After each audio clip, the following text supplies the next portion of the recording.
చూడండి ఇక్కడ షిప్ ఉంది రండి. షిప్ ఉంది ఇక్కడ అచ్చం ఫారెన్లా లేదు. ఫారిన్ కాదండి, మన విశాఖపట్నం. ఇలాంటి విశాఖపట్నం రైతులో లేదు. అమ్మ షిప్ ఉంది ఇక్కడ.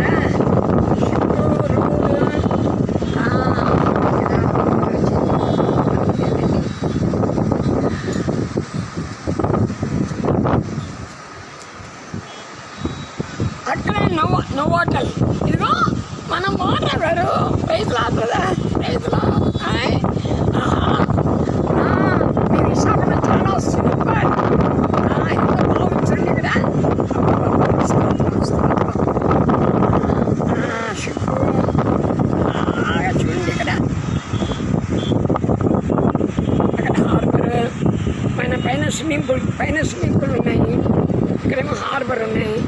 దేవుడికి స్తోత్రం. విశాఖపట్నం దేవుడు దీవించాడు. ఎంత దీవించాడు చూసారా. ఆర్కే బీచ్లో మోటగా ఇంటి పైన ఆ టెర్రస్లో ఉన్నాం. దేవుడికి స్తోత్రం. దేవుడు మనందరూ దీవించగాక. ఆయన తన బిడ్డల్లో ఆశలోంచి దేవుడు నన్ను ఎంతో దీవించాడు. 13 సార్లు జైలుకి వెళ్ళి అడుగు తిని ఉన్న జీవితాన్ని 24 సార్లు మనల్కి ఇచ్చాడు. ఒక సాధారణ స్థితిలో ఉన్నవాడు ఇప్పుడు చూసారా. దేవుని ప్రేమగా ఆయన కూడా దేవుడు ఎంతో దీవించాడు. నమ్మకమైన వానికి ఎంతైనా దేవుడిచ్చే దేవుడు మన దేవుడు.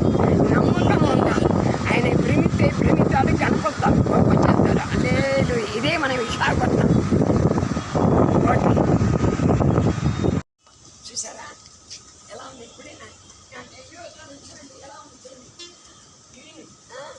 ఇది అపార్ట్మెంట్ కొన్నవాడు ఇక్కడ మీటింగ్స్ పెట్టుకోవచ్చు. ఇలాంటి ప్లేస్ చాలా ఉన్నాయి. ఎంత బాగుంది.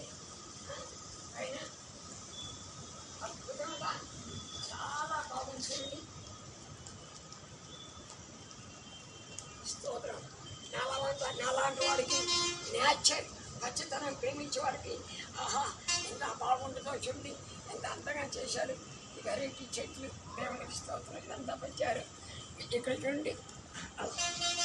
ఇది ఎలా ఉంది. పైన గార్డెన్ అపార్ట్మెంట్ పైన స్విమ్మింగ్ పూల్ చూసాం కదా. అట్లా ఇప్పుడు ఉన్నాయి, ఇలా ఉన్నాయి. ఇలాగా అన్ని చోట్ల గార్డెన్స్ ఉన్నాయి. అదంతా గార్డెన్స్ చూసారా. దేవునికి స్తోత్రం. హల్లెలూయా. ఆమేన్.